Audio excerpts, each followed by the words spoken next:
청취자 여러분 안녕하십니까? 장원석입니다. 2018년 10월 30일 화요일 YTN 라디오 수도권 투데이를 시작하겠습니다. 국내외 곳곳에서 예스앱과 인터넷으로 듣고 계신 여러분도 반갑습니다.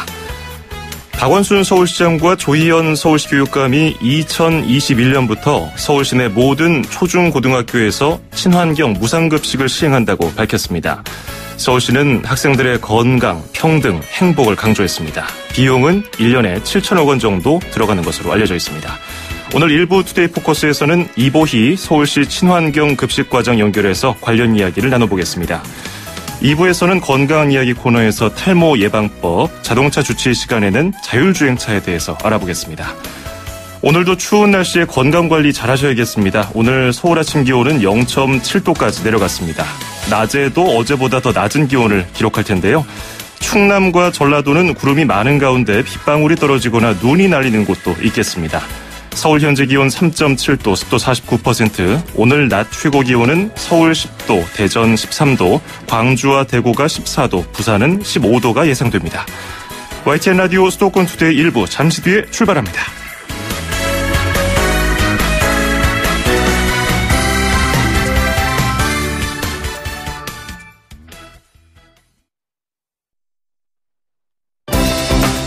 수도권과 관련된 소식은 모두 여기 YTN 라디오 수도권 투데이.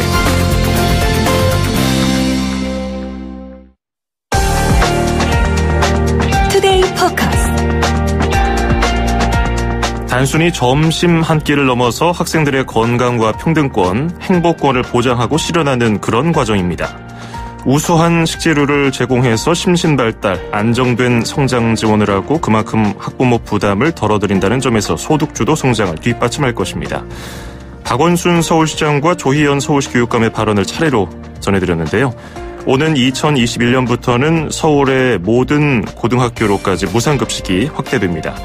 무상급식은 아시는 바대로 박원순 서울시장의 2011년 후보 시절 대표 공약이었죠. 그동안 서울 지역 친환경 무상급식은 초등학교, 중학교에만 제공이 됐었는데 이제는 국제중학교, 사립초등학교를 포함해서 서울의 모든 학교가 해당됩니다. 하지만 고등학교까지 무상급식을 할 경우에 연간 7천억 원의 예산이 드는 점은 우려되고 있습니다. 이보희 서울시 친환경 급식과정 연결해서 자세한 이야기 나눠보겠습니다. 이 과장님 안녕하세요. 예, 안녕하세요. 예. 일단 지금도 시행되고 있는 친환경 환경급식이 무엇인지부터 청취자분들께 소개해 주시죠. 예. 2011년부터 초등학교 친환경 무상급식을 시작으로 2014년 초중학교 전학년으로 확대하여 추진하고 있는 사업입니다. 예. 이전에 학부모들이 부담했었던 급식비를 서울시 교육청 자치구 재정 분담을 통해 친환경 급식을 지원함으로써 급식을 국가 및 지자체의 공적 영역으로 끌어들인 사업입니다. 이번에 고등학교까지 확대하게 되었습니다. 예. 네. 무상급식은 박원순 서울시장이 처음 서울시장직을 맡게 된 2011년부터 처음 도입이 돼서 벌써 7년째 네. 시행이 되고 있는데요. 네. 지금까지의 이 친환경 무상급식에 대해서 서울시는 스스로 어떻게 평가하고 있습니까? 단순히 학교에서 밥 한 끼가 아니라 먹는 밥 한 끼가 아니라 헌법 31조 의무교육은 무상으로 한다는 교육의 일환으로 끌어들임으로써 정부와 지자체의 책임을 강조한 것이 가장 큰 의미가 있다고 생각하고요. 예. 이와 더불어서 친환경 농산물 70% 이상을 학교 급식에서 사용하게 함으로써 아이들의 건강권을 보장하고 있다는 게 두 번째 의미가 있습니다. 또한 누구도 차별받지 않고 급식을 지원받을 수 있다는 보편적 복지의 개념을 학대에 정착하는 데도 기여한 바가 있다고 생각합니다. 예. 지금 초등학생들하고 중학생들 서울의 경우요. 모두 네. 학교에서 무상급식을 시행하고 있나요? 예, 맞습니다. 내년부터 시행될 국립초, 사립초, 국제중앙을 뺀 나머지 초, 중학교는 모두 실시하고 있고요. 예. 초중학교 62만 8천 명을 대상으로 서울시와 교육청 자치구가 협력해서 연간 한 4,500억 원을 지원하고 있습니다. 예, 지금의 경우는 그렇다는 것이죠? 네네네. 예. 이제 2021년부터는 고등학교까지 친환경 무상급식이 확대되고요. 방금 말씀하신 것처럼 국제중학교 그리고 사립초등학교도 포함되는 거 아니겠습니까? 네네, 맞습니다. 그러면 이제 학교 유형과 관계없이 서울 울타리 내에 있는 모든 초중 고등학교는 전부 다 시행이 되는 건데 이 부분에 대해서도 구체적으로 설명 좀 부탁드리겠습니다. 예. 내년부터 국립초, 사립초, 국제중 42개소를 포함해서 고등학교, 일반고, 특성화고, 자율고, 특수목적고, 대안학교, 비인가 대안학교까지 학교 유형과 관계없이 모든 초, 중, 고등학교에서 무상급식이 실시되게 되었습니다. 예. 그래서 이로써 서울시가 아마 10년 만에 모든 학교에 친환경 급식을 확대하게 된 것이고요. 서울시 하늘 아래 누구도 차별받지 않는 급식이 이루어지게 되었습니다. 예. 이제 그 고등학교까지 무상급식을 확대하게 되면 서울시에서는 어떤 효과가 있을 것이라고 기대를 하시는지요? 고등학교의 경우에는 학부모 부담으로 급식을 진행하기 때문에요. 예. 학교별 급식비 차이가 최대 1.7배 정도 차이가 납니다. 3,700원인 학교도 있고 6,500원인 학교도 있기 때문에 지역이나 소득에 따라서 우리 아이들의 정심도 불평등하게 진행이 되고 있는 건데요. 교육 현장에서만큼은 고등학교 무상급식이 실시되게 되면서 모든 아이들이 차별 없이 행복한 학교 생활을 해야 한다는 헌법이 보장한 행복권, 교육권, 인권을 실현할 수 있을 것이라 기대됩니다. 예. 네. 그러면 지금 학부모들의 경우 무상급식을 제공하지 않는 학부모들의 경우는 교육비 부담, 급식비 부담을 좀 덜 수 있을 것 같은데요. 얼마나 아낄 수 있을 것으로 분석이 되고 있습니까? 내년도에 중학교 급식비에 준해서 5,406원을 일식당 지원하게 되면 연간 한 80여만 원 정도의 가계 부담을 덜 수 있을 것으로 생각됩니다. 예. 그리고 지금까지 무상급식을 주장했던 이유 중에 하나가 급식비 지원을 받았던 취약계층 학생들의 박탈감이라든지 낙인 효과 이런 부정적인 부분들을 해소할 수 있다는 거 아니었습니까? 이 부분에 대해서는 어떻게 생각하시는지요? 네, 그렇죠. 아직도 고등학교에서 39,000명의 고등학생들은 부모의 가난을 증명해야 하지만 급식비를 지원받을 수 있습니다. 그래서 때로는 수급자라는 낙인이 찍히는 것이 부끄러워서 일부러 신청을 안 하는 친구도 있거든요. 예. 내년부터 고등학교 무상급식이 추진되면 모든 고등학생들이 차별 없이 급식을 지원받을 수 있을 것이라고 생각합니다. 예. 네. 지금 친환경 무상급식이 진행되고 있는데 친환경 재료를 사용하는 비율도 좀 높인다고 들었습니다. 어느 정도나 올라가게 됩니까? 예, 지금 초중학교의 경우에는 친환경 농산물 사용 비율이 70% 이상입니다. 예. 근데 고등학교의 경우에는 저희가 조사해 본 바에 의하면 친환경 식재료 사용 비율이 30% 정도이거든요. 예. 그래서 무상급식이 지원이 되면 70% 이상으로 초중학교의 수준으로 끌어올릴 수 있을 거라 생각합니다. 예. 그러면 친환경 재료를 사용하는 비율이 높아지는 만큼 급식 단가도 높아질 것 같은데요. 어느 정도나 올라갑니까? 2021년 모든 초중고등학교에서 다 진행이 되면 예. 총 예산이 7천억 원 정도가 들어가고요. 하나하나 예, 한 학생들이 먹는 1인 네네. 하루 단가는 얼마나 됩니까? 지금 고등학교의 평균 급식 단가는 한 4,600원 정도 되거든요. 예. 올해 2018년도 평균 급식 단가가 그런데 예. 2018년도에 중학교 급식 단가는 5,000원이 조금 넘습니다. 예. 그러니까 한 400원 정도가 고등학교가 더 작게 학부모들이 내고 있는 거거든요. 예. 그래서 이를 서울시가 내년도 중학교 급식비로 지원을 할 생각이기 때문에 예. 그 정도의 더 좋은 친환경 식재료를 급식을 제공받을 수 있게 되는 거죠. 예. 앞서서 과장님이 지금 네. 현재 무상급식에 들어가는 서울시 비용이 4,500억 원이라고 말씀해 주셨는데 네네. 그런데 이 친환경 재료 단가도 올라가고 그리고 서울에 있는 모든 학교 학생들을 대상으로 하다 보니까 예산이 7천억 원까지 편성된다고 확보해야 된다고 말씀하셨어요. 네. 그럼 이 재원 마련은 어떤 식으로 하게 됩니까? 서울시가 차지하는 비중도 있을 것이고요. 교육청도 어느 정도 부담을 할 것이고요. 네. 교육청 서울시가 30%, 그리고 자치구가 20%, 교육청이 50%의 기존의 재정 분담 비율을 그대로 적용을 할 건데요. 예. 그렇게 되면 2021년이 되면 서울시만의 예산이 한 2,100억 정도가 됩니다. 예. 네, 그래서 재정 부담이 굉장히 큰 사업이라고 할 수 있는데 아이들을 건강하게 키우는 것이 바로 국가 경쟁력이라는 생각으로 계획에 차질이 없도록 추진하겠습니다. 예, 뭐 취지에 대해서는 모든 분들이 공감하시겠지만은 그래도 현실적인 부분에 대해서 우려를 하는 목소리도 있거든요. 네네. 지금 서울시 비율이 30%요. 네네. 교육청이 50. 네네. 그리고 나머지 20이 자치구인데. 예. 그러면 교육청이라든지 뭐 자치구는 뭐 따로 그쪽에 저희가 또 인터뷰 요청을 해서 물어봐야겠지만은 자치구의 경우 현재 내년부터 참여를 하겠다고 밝힌 곳이 9곳이거든요. 네네. 25개 구 가운데 9곳인데 왜 이렇게 참여하는 비율이 좀 적은가요? 이게 아무래도 재정 부담이 있기 때문에 예. 자치구에서 예산에 대한 마련이 좀 더 필요할 것으로 생각이 돼서요.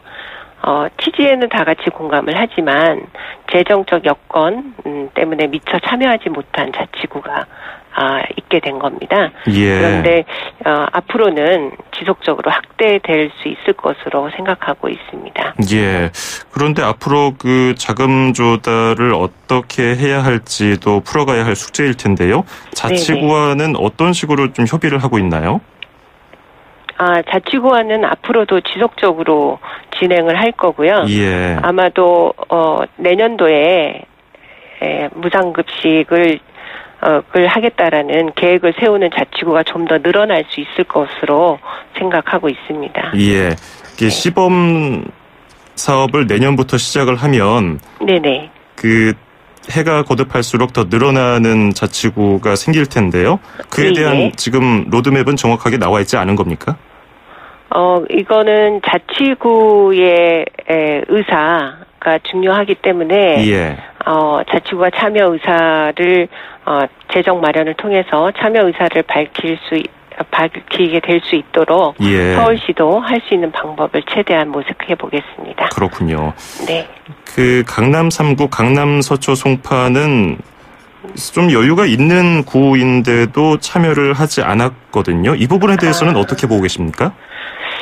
그게 이제 강남 3구가 재정 자립도가 높다라는 거는 사실이지만 예. 그만큼 학생 수도 강남 3구의 서울시 고등학생들의 19%가 있습니다. 그래서 예. 학생 비중도 상당히 높기 때문에 이 재정 마련이 그렇게 쉬운 문제는 아닐 것이라 생각이 들고요. 강남 3구도 열심히 준비하고 있을 것이라 생각합니다. 예.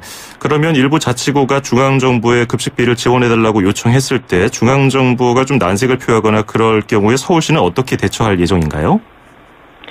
지속적으로 아무래도 이게 교육의 일환으로 진행되는 거고, 예. 헌법의 의무교육, 무상으로 한다라는, 취지로 진행이 되는 거기 때문에 국가와 지자체의 부담, 책임이 따르는 사업입니다. 예. 그래서 지속적으로 앞으로도 국가의 책임을 나눠 질 수 있도록 노력을 하겠지만 그렇다고 해서 지자체가 국가가 책임을 안 진다고 해서 지자체조차도 손을 놓고 있을 수는 없기 때문에 계속적으로 지원을 할 생각입니다. 알겠습니다. 오늘 설명 잘 들었습니다. 고맙습니다. 네. 수고하세요. 네, 지금까지 이보희 서울시 친환경급식과장이었습니다.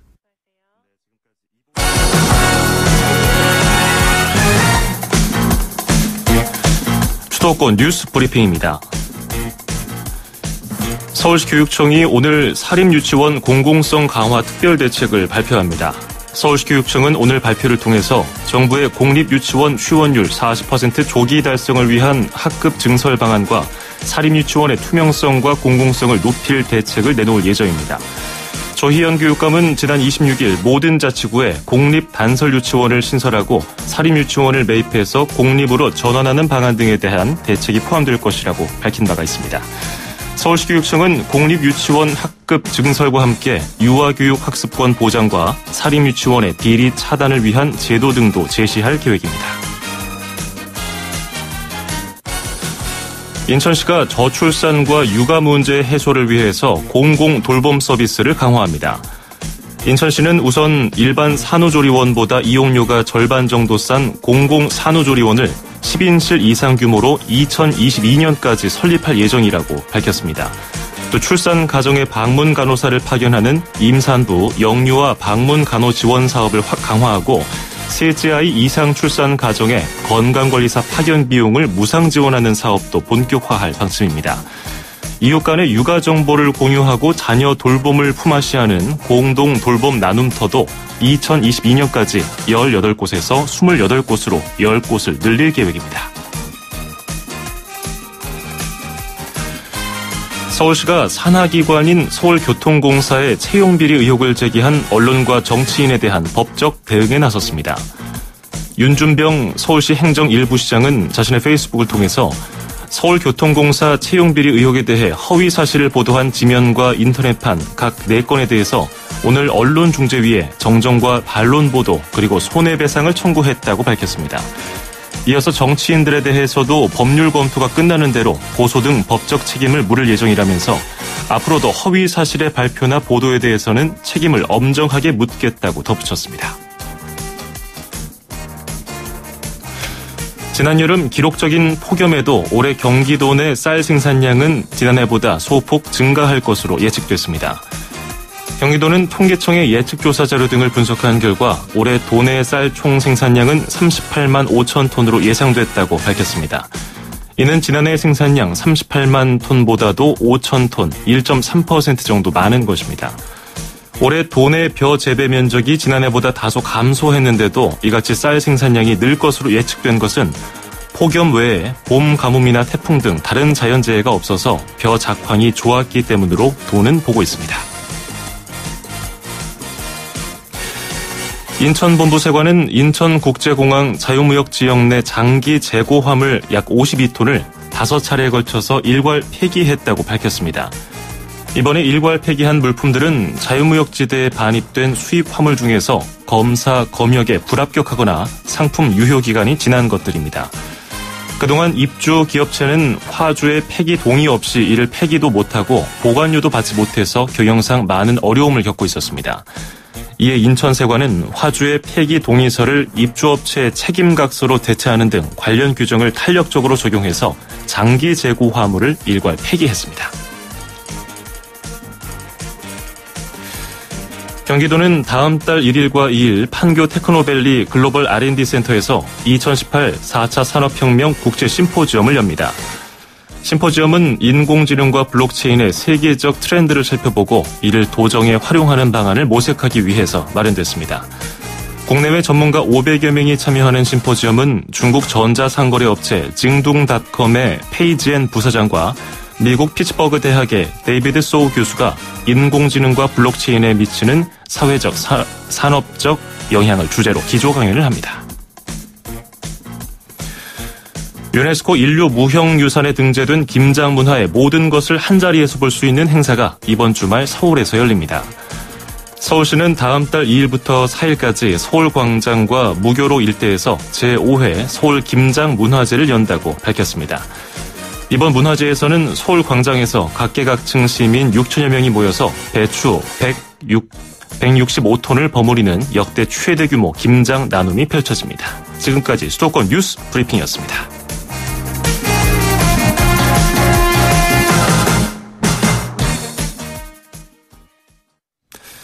네, YTN 라디오 수도권 투데이 1부는 여기까지고요. 잠시 뒤 2부에서 뵙겠습니다.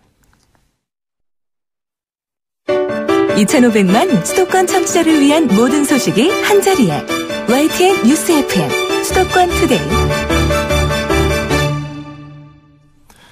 FM 94.5MHz YTN 라디오 수도권 투데이 2부로 돌아왔습니다. 저는 아나운서 장원석입니다. 2부에서는 건강한 이야기 코너에서 탈모 예방법 그리고 자동차 주치 시간에는 자율주행차에 대해서 알아볼 예정입니다. 2분 20초 뒤에 뵙죠. 음악과 수도권 뉴스가 한방에 수도권 전문 방송 수도권 투데이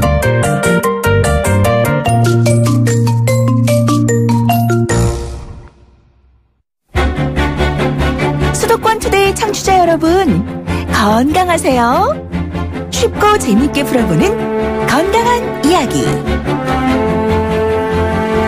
지난 여름에 그토록 기다렸던 가을이 얼마 전에 찾아온 것 같은데 어느덧 만추에 접어들고 있습니다. 날씨가 쌀쌀해지면서 바야흐로 탈모의 계절도 찾아왔죠. 평소보다도 머리가 더 잘 빠지는 것 같은 느낌이 드는 요즘입니다. 이제는 남성뿐 아니라 남녀노소 모두에게 고민거리가 되기 시작한 탈모에 대해서 알아보도록 하겠습니다. YTN 라디오 수도권 투데이의 주치시죠. 강재헌 인제대 서울백병원 가정의학과 교수와 함께하겠습니다. 교수님 어서 오십시오. 안녕하십니까. 예, 오늘 탈모에 대해서 얘기를 하기 전에요. 지난주 방송을 들으시고 청취자분께서 질문을 하나 주셨어요. 지난주에 눈 건강에 대해서 얘기를 해봤는데 휴대전화 끝자리 9264번님이 컴퓨터 모니터를 보면서 업무를 하는데요. 오후 6시 정도 되면은 갑자기 눈이 매워지면서 눈물이 나는 경우가 종종 있습니다. 나이는 50이고요. 이렇게 하셨는데 이게 일반적인 증세인가요? 예, 증상을 봐서는 안구 건조증일 확률이 높긴 합니다. 네. 예, 물론 한 번 정도는 안과를 방문하셔서 다른 문제가 없는지 진료를 받으시고요. 안구 건조증이 맞다면 지난주에 말씀드렸던 것처럼 눈을 의도적으로 자주 깜빡이고 또 PC 작업이나 스마트폰을 사용을 할 때 한 30-40분 사용 후에는 5분에서 10분 정도 쉬는 시간을 가지는 그런 노력이 중요할 것 같습니다. 예, 사연 듣기만 해도 굉장히 눈이 피로할 것 같은 그런 환경인 것 같아요. 그렇죠. 예, 꼭 병원 찾아서 눈 건강 회복하시길 바라겠습니다. 예, 본격적으로 오늘 탈모와 관련한 이야기를 해보겠습니다. 이 많은 분들이 고민이 많으세요. 일단 궁금해하시는 질문. 네. 탈모와 대머리는 어떻게 다른가요? 예. 탈모는 사실 신체 어느 부위든 털이 빠지는 것을 말하지만 흔히는 머리카락이 많이 빠지는 것을 얘기하는데요. 예. 대머리는 사실 의학 용어는 아니지만 그 탈모는 사실 빠졌다가 다시 나는 즉 그 모낭이 살아있는 경우도 다 포함이 되는데 예. 이 대머리는 모낭세포까지 완전히 파괴돼서 머리카락이 다시 날 가능성이 없고 또 외견상으로도 이마선이 후퇴해서 명백히 정상인과는 다른 머리 모양을 가질 때 그럴 때 이제 대머리라고 얘기를 합니다. 예. 계절 바뀔 때 특히 가을철로 접어들고 날씨가 좀 추워질 때 머리 감을 때 보면요. 오히려 그때 머리카락이 손에 많이 묻어나는 것 같고요. 수채구멍 보면은 머리카락에 걸려 있는 거 보고서 이거 내가 지금 탈모 증상이 오는 게 아닌가 걱정하시는 분도 있거든요. 실제로 네. 이런 계절적인 요인이 있나요? 네, 그렇습니다. 겨울에서 봄으로 넘어가는 시기 그리고 요즘처럼 여름에서 가을로 넘어가는 시기에는 계절적으로 탈모가 나타나는 경우가 많은데요. 예. 머리카락은 성장 주기가 있어요. 근데 성장을 하는 시기 이외에도 가을이 되면서 성장이 멈추는 그런 휴지기에 들어설 때에는요. 이 머리카락이 일시적으로 많이 빠집니다. 예. 네, 그리고 계절적인 변화가 우리 몸에 호르몬의 변화를 줘서 계절적인 탈모가 증가하는 것이 아닌가 그런 생각이 있습니다. 예. 그러면 우위를 가릴 수 있을까요? 호르몬적인 요인, 계절적인 요인. 사실은 어느 쪽이 더 중요하냐라는 것은 그 우위를 가리기는 어렵고요. 예. 근데 이제 계절적으로 겨울에서 봄으로 올 때 또 여름에서 가을로 갈 때 탈모가 계절적인 탈모가 많은 것은 분명합니다. 예. 여름에 그 자외선의 피부를 보호해야 된다 얘기를 하지만은 머리는 좀 잊고 사는 분들이 계신 것 같아요. 그렇죠. 머리도 자외선의 영향을 받아서 손상이 된다고 하던데 아무래도 그 영향이 적지 않을 것 같은데요. 물론입니다. 물론 머리는 피부 다른 부위랑 다른 게 머리카락이 있기 때문에 자외선이 직접 두피까지 도달하는 일은 드물거든요. 예. 근데 그것은 머리숱이 많은 분들 얘기고 일단 탈모가 많이 진행된 부분은 머리카락이 듬성듬성 있다 보니까 자외선에 오래 노출이 되면은 그 부위, 그러니까 두피에도 손상을 가져올 수가 있습니다. 그렇겠군요. 그래서 탈모가 증가될 수 있는 거죠. 예. 그 온도차, 가을철에 아침, 난, 저녁 이렇게 일교차가 심한 날씨도 탈모에 영향을 줄까요? 예. 아무래도 갑자기 기온이 바뀌게 되면서 그것이 2차적으로 체내 호르몬이나 대사에 영향을 줘서 탈모를 유발할 수 있습니다. 예. 요즘에는 그 탈모가 남성들만의 고민이 아니라 여성들이라든지 심지어 젊은 층에서도 고민거리로 자리 잡고 있던데요. 그 이유는 뭘까요? 네, 아무래도 현대인들의 특성이죠. 스트레스가 많은 게 원인이 아닌가 생각을 하고요. 예. 또 여성들의 경우는 그 머리를 갖다가 뭐 펌어를 한다든지 머리를 다듬는 과정에서 두피나 또는 머리카락에 어떤 손상을 주는 부분이 있을 수가 있고요. 예. 또 요즘 많은 여성들이 다이어트를 하죠. 그래서 영양 결핍이 다이어트 때문에 올 경우에 또 탈모가 진행될 수도 있습니다. 예. 특히 말씀하신 것처럼 여성들의 탈모가 굉장히 늘고 있다고 하던데요. 네네. 전체 탈모 인구의 절반에 육박한다 이런 결과도 있고요. 그 여성에 또 존재하는 남성 호르몬의 작용 이렇게 원인을 찾아봐야 될까요? 네, 그렇습니다. 사실 여성에게는 남성 호르몬이 전혀 없는 것은 아니고 있는데 예. 남성보다 상대적으로 적은 것뿐이죠. 그래서 이 남성 호르몬은 결국 두피에서 탈모를 유발하는 그런 변화를 가져오게 되고요. 특히 여성들 중에도 부모로부터 탈모가 되기 쉬운 유전형을 가지고 있는 분들은 여성 탈모도 나타날 수가 있습니다. 예. 그럼 연령대는 어떨까요? 연령이 아무래도 좀 높아질수록 이런 호르몬의 작용으로 인해서 탈모 증세도 좀 심할 수 있겠네요. 그렇습니다. 예. 예. 다이어트도 아까 말씀해 주셨는데 역시 지나친 다이어트는 모발 건강에 영향을 줄 수 있을 것 같고요. 네네. 스트레스 관리는 어떻게 하면 좋을까 참 고민이에요. 이 여러 가지 질병의 시작은 스트레스 아니겠습니까? 글쎄 말입니다. 근데 이 다 알고 있는 사실이긴 한데 직접적으로 이 머리카락까지 어떻게 영향을 줄까 이것도 궁금하네요. 예, 사실 그 건보공단 발표를 보면 탈모 인구가 의외로 20, 30대가 절반 가까이 차지한다는 보고가 있거든요. 예. 최근에 탈모가 좀 빨리 나타나고 있다라고 보고 있는데요. 이것은 아무래도 과도한 음주나 흡연 또 여러 가지 업무상 스트레스, 과로 이런 것들이 원인이 된다고 보고 있습니다. 예. 스트레스로 인한 대표적인 탈모 하면은 부분적인 특히 원형 탈모증을 꼽을 수가 있는데요. 네네. 증상은 어떻고요? 치료법은 어떤 게 있습니까? 네. 원형 탈모증은 말 그대로 원형 또는 난원형의 탈모가 나타나게 되거든요. 예. 그래서 두피 같은 데 보면은 동그랗게 깎아낸 것처럼 그 부위만 딱 그 탈모가 진행되는 경우가 많고요. 예. 이 두피 말고도 어떤 분들은 기르고 있는 수염이라든지 눈썹 같은 데도 나타나는 경우도 있습니다. 예. 그리고 이 치료는 그 스테로이드를 그 부위에 주사를 한다든지 일부 약을 복용을 해서 발모가 되도록 하는 그런 치료를 진행을 하기도 합니다. 예. 이게 자연스럽게 나이가 들고 그다음에 호르몬 변화가 있고 계절적 요인 때문에 머리카락이 빠지는 것은 뭐 정상적인 거지만 그렇죠. 어느 정도 진행됐을 때 이거 내가 병원 치료를 받아야 될까 이런 생각을 할지 그것도 고민이에요. 왜냐하면은 네. 이 초기에 잡는 게 중요하다고 하잖아요. 탈모 증상은. 예. 언제 상담하는 게 좋을까요? 예, 사실 정의상으로는 하루에 100개 이상의 털이 빠지면은 탈모라고 얘기를 하는데요. 예. 보통 이런 상황이 3, 4개월 이상 지속이 되면 치료를 고려해 볼 필요가 있겠습니다. 하지만 중요한 것은 사실 이 100개를 세는 게 어렵잖아요. 그럼요. 그러다 보니까 이 자신은 잘 모르지만 남들이 볼 때 갑자기 이렇게 탈모가 많이 진행됐냐라고 남들이 느끼거나 얘기를 해준다면 그때는 치료를 고려해 볼 수가 있겠습니다. 예. 그때 말 예쁘게 해줘야 될 것 같아요. 그렇죠. 잘못하면 오해하거나 그럼요. 또 굉장히 불편할 수도 있죠. 예, 굉장히 이 부분 예민한 거기 때문에요. 예. 그 마음의 상처를 받지 않도록 잘 얘기를 해주셔야겠습니다.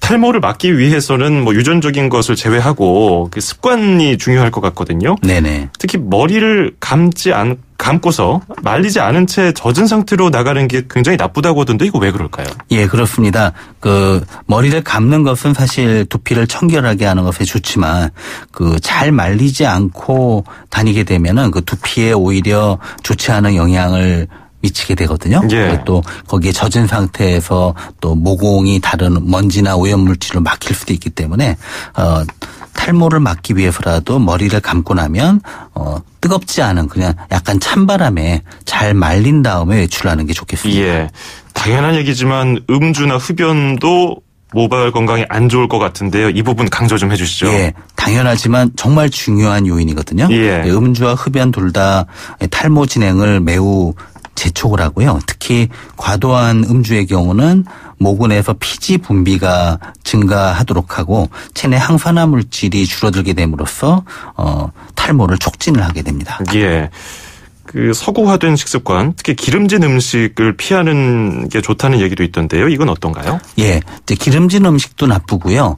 실제로 많은 가공식품들 있잖아요. 예. 그런 가공식품들, 뭐 과자, 빵류 또는 가공육류 같은 것들이 오히려 탈모를 촉진하는 것으로 되어 있기 때문에 이런 음식을 피하는 게 도움이 됩니다. 예. 자, 그러면 탈모를 예방할 수 있는 생활 습관, 또 좋은 음식은 뭐가 있을까요?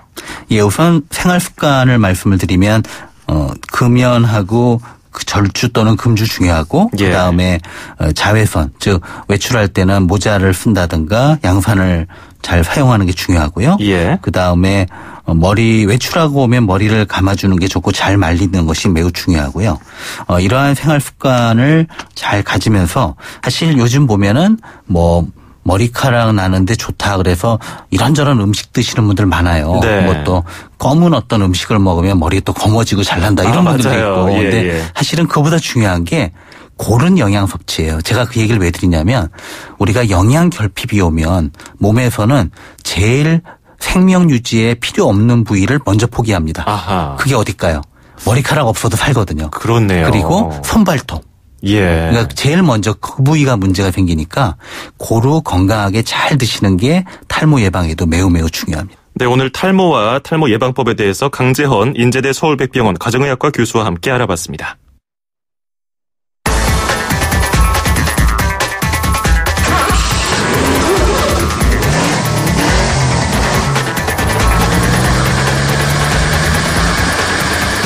네, 계속해서 매주 화요일마다 만나보는 코너 자동차 주치 시간입니다.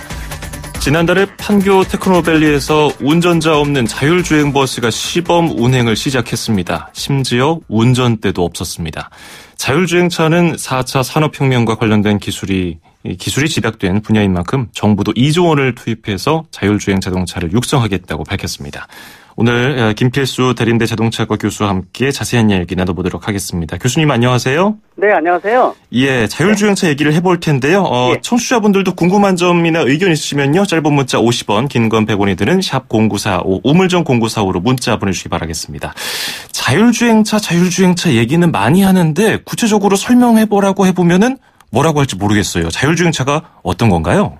한마디로 말씀드리면은 운전자를 대신해서 목적지까지 빠르고 안전하게 이동시켜주는 미래형 이동수단이다. 이렇게 보시면 될 것 같습니다. 예. 운전자를 대신하기 때문에 각종 센서나 카메라가 많게는 40개 이상이 붙어 있고요. 또 종합적으로 이 판단할 수 있는 컴퓨터가 또 최종적으로는 AI 인공지능이 들어가거든요. 예. 그런 측면에서 수천만 가지 조건을 빠르게 판단한다. 또 방향이나 속도에 대한 부분들도 사고가 생기면 우회도로라든지 이런 부분까지 판단할 수 있는 미래형 이동수단이라고 보시면 될 것 같습니다. 그렇군요. 그런데 지금 뭐 국내외 여러 굴지의 기업들에서 자율주행차 시험을 하고 있잖아요. 그런데 네. 종종 사고가 들려와요. 지금 자율주행차 시험 도중에 발생한 주요 사고가 뭐가 있었습니까? 세계적으로 가장 많이 알려졌던 게 이제 테슬라. 아마 이 고급형 스포츠 이 전기차라고 들어보셨을 겁니다. 예. 특히 이제 이 사고가 여러 건 있었던 이유는 그만큼 운전자가 이 차에 들어가 있는 자율주행 기술을 많이 이용하기 때문에 그렇거든요. 예. 지금 자율주행차 하게 되면은 미국 자동차 공학회에서 정의한 게 6단계가 있습니다. 레벨 0부터 레벨 5까지 있거든요. 예. 레벨 0는 사람이 운전한다고 보시면 되고요. 레벨 4 정도 되면은 비상시에 사람이 개입하고 레벨 5면은 무인이건 유인이건 목적지까지 완벽하게 주는 게 레벨 5인데요. 예. 지금 현재 고급 수용차에 적용되는 자율주행 기능은 레벨 2 정도가 됩니다. 예. 그래서 내년에 레벨 3가 나오거든요. 레벨 3 정도 되면은 고속도로에서 한산한 고속도로에서 손을 운전대에서 잠깐 놓고 뭐 예를 들어서 일부분 일정 거리 간다든지 또는 뭐 우리가 이제 장거리 운전하다가 목이 마르게 되면은 이 병따개를 딸 때 한쪽에 핸들 잡으면서 따지 않습니까? 예. 근데 그걸 놓고 이렇게 딸 정도로 안전하게 갈 수 있는 그런 부분들인데 물론 레벨 3까지는 쉽지만은 아마 레벨 4로 올라가는 단계가 실질적인 자율주행 기술이기 때문에 예. 여기로 올라갈 때가 아마 몇 년 정도 걸릴 것으로 예상을 하고 있습니다. 그렇군요. 무인 전동차의 경우는 그 기차 레일을 따라서 움직이기 때문에 뭐 그런가 보다 이해가 가거든요. 그런데 네. 자동차는 온갖 종류의 길을 가야 되고 정말 많은 상황이 닥치잖아요. 그렇습니다. 예. 그러다 보니까 뭐 말씀하신 대로 믿지 못한다는 부분들이 많죠. 예. 특히 이제 레벨 4나 5 단계까지 가지 않으면 상당히 좀 어려운 부분도 많고요. 레벨 3 뭐 앞으로 내년에 나온다 하더라도 모든 책임은 운전자가 있습니다. 예. 지금 뭐 도로교통법상 전방 주시를 해야 된다, 핸들을 잡아야 된다 이런 조항들이 있거든요. 그만큼 안전에 대한 부분들을 운전자가 책임지고 해야 된다는 논리이기 때문에 그런 측면에서 보험이나 이런 것들이 아직 이제 정리가 아직 안 돼 있고요. 예. 한마디로 그런 정의를 합니다. 내가 나를 못 믿는데 내가 너를 어떻게 믿느냐. 예. 왜냐하면 목숨하고 직결된 부분이기 때문에 수천만 가지 조건을 사람보다 더 완벽하게 할 수 있을까라는 부분들은 아직도 미완의 대기이기 때문에 그런 측면에서 보면 아직 해결해야 될 것 같아서 상당히 많다고 볼 수가 있습니다. 그렇군요. 그러면 자율주행차가 움직이게 되는 원리도 궁금합니다. 앞서서 네. 인공지능도 탑재된다고 말씀해 주셨는데요. 네. 일반적으로 자율주행차 하면은 그 자동차 주변에 각종 센서가 3가지 종류가 들어가 있습니다. 예. 이 초음파 센서, 그다음에 레이더 센서, 라이다 센서라는 게 있는데요. 이런 것들이 이제 색깔이나 신호등 구분부터 거리라든지 각종 물질에 대한 형태나 이런 것들을 다 결정을 해서 종합적으로 수십 개에서 들어오는 센서를 통해서 사방 200m에 있는 정보를 입수를 해줍니다. 예. 그리고 여기에다가 고해상 GPS, 내 차가 지금 위치가 어디 있는지를 센치 개념으로 판단을 해줘야 되고요. 또 200m 바깥에는 인지가 안 되니까 저 멀리에서 사고가 생겼는지 문제가 있는지를 확인하기 위해서 메인 서버를 통해서 각종 정보를 받을 수가 있거든요. 예. 이 정보 받는 게 요새 많이 나오는 5G라는 거 들어보셨을 겁니다. 예. 수천만의 영화 한 편을 보낼 정도로 굉장히 빠른 인터넷망이라고 볼 수가 있고 새로운 정보 시스템인데요. 이 5G가 들어갑니다. 그런 측면에서 지금 말씀드린 게 뭐 간단한 것 같아도 지금 세계에서 부각되고 있는 최고의 기술들이거든요. 예. 이 기술들이 모두 모여서 움직여주는 게 자율주행차이기 때문에 그만큼 사람의 생명을 담보로 하기 때문에 완벽해야 된다는 조건으로 지금 개발하고 있는데 간단치는 않고요. 아까 말씀드린 레벨 5 단계 완벽한 자율주행차가 나오는 데는 2030 지금 그러니까 2030년이니까 예. 지금부터 한 11년 정도 있어야 될 것으로 예상을 하고 있습니다. 그렇군요. 안 그래도 그거 여쭤보려고 했거든요. 언제쯤에나 내가 내 돈 주고 자율주행차를 살 수 있을까? 네. 2030년. 마치 그 뭐 만화 영화 공상과학 영화 제목 같은 그 2030인데. 그래서 일반적으로 예. 이 운전의 재미라는 것도 있지 않습니까? 예. 그래서 일반적으로 운전하다가 피곤해 자율주행 몇 개야지 그래서 스위치를 딱 누르면은요 이게 바뀌는 과정에서 핸들이 안으로 쏙 들어가고 앞좌석이 뒤로 돌아가면서 뒷사람하고 마주보고 예. 뭐 얘기한다든지 잠을 청하거나 음악을 들을 수도 있고요. 예. 이게 이제 자율주행으로 넘어가는 부분들이거든요. 그래서 완전한 자율주행만 할 수 있는 차도 나올 것이고요.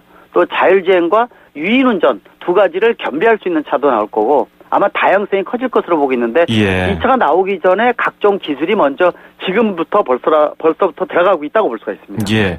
뭐 기술적인 면이야 시간이 흐르면서 점차 발전하겠거니 이렇게 예상은 됩니다만은 네. 우리가 자율주행차 하면은 꼭 생각을 해봐야 되는 것이 그 윤리적인 문제가 아닐까 싶긴 해요. 맞습니다. 예. 윤리적인 부분이라는 게 굉장히 심각하고요. 특히 수백 년 동안에 인격체 사람 중심으로 법이 만들어졌는데 예. 자율주행차가 나오면 자율주행차 하나가 이 법적인 객체 어떻게 보면 법적 인격체가 되거든요. 예. 그래서 이 수백 년 동안 사용하던 법규가 완전히 뒤바뀌어야 되기 때문에 이거를 관련되는 법률 학자들이나 이런 분들은 정신이 없습니다. 판사, 변호사, 검사 이런 분들 있죠. 예. 이 자율주행차 쪽에 대한 특강이나 아니면 이 세미나라든지 이런 게 있으면 뭐 밤새도록 논의해도 부족할 정도이기 때문에 예. 아마 이 몇십 년 동안 계속 바뀌게 될 것으로 좀 보고 있고요. 가장 중요한 것은 아까 인공지능이 들어간다고 말씀드렸는데 한 가지 예를 말씀드리면은 예를 들어서 횡단보도에 유치원생 노란 복장 입은 애가 한 5명이 지나가는데 손 들고요. 예. 근데 내 차가 만약에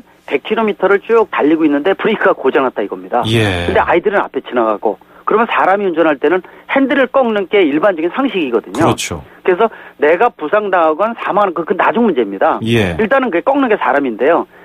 만약에 인공지능이 들어가 있다 그러면은 뒤에 내 차에 탑승객이 3명인데 좌로 꺾었을 때는 2명이 사망하고 1명 중상이다 그러면요. 5명 중에서 틈이 벌어진 1명을 목표로 할 수도 있습니다. 아, 무섭네요. 굉장히 무서운 얘기지 않습니까? 그런 측면에서 이런 만약에 극단적인 상황이지만은 이런 게 진행이 됐을 경우에는 과연 누구 책임일 것이냐라는 부분들에 있어서는 윤리적인 부분에서 심각한 부분이거든요. 예. 그래서 세계적인 학자들이 앞으로 인류의 가장 무서운 적은 인공지능이 될 것이다라고 이제 얘기를 하고 있지 않습니까? 예. 예전에 영화 뭐 터미네이터 이런 것도 유행했던 것도 터미네이터 내용이 인공지능이 본인이 살기 위해서 인류를 멸망시키는, 그래서 로봇을 만들어서 대신해서 인류를 멸망시키는 영화이지 않습니까? 그렇죠. 예. 그런 주제가 나올 정도로 인공지능에 대한 것들은 상당히 두려움도 많이 자아내고 있다고 볼 수가 있습니다. 그리고 지금 당장 법 정비에 대한 것도 좀 여쭤볼게요. 무인으로 움직이는 그 인천 청라국제도시의 GRT. 네. 그거의 경우 무인 운행 관련 법이 아직 정비가 제대로 안 돼서 운행을 못하고 있는 현실이거든요. 이 부분에 대해서 어떻게 보시는지 짧게 들어보죠. 우리나라가 선진국 대비해서 3년 정도 기술적으로 뒤져 있습니다. 예. 라이다 센서 같은 것도 내년에나 국산이 될 것이고요.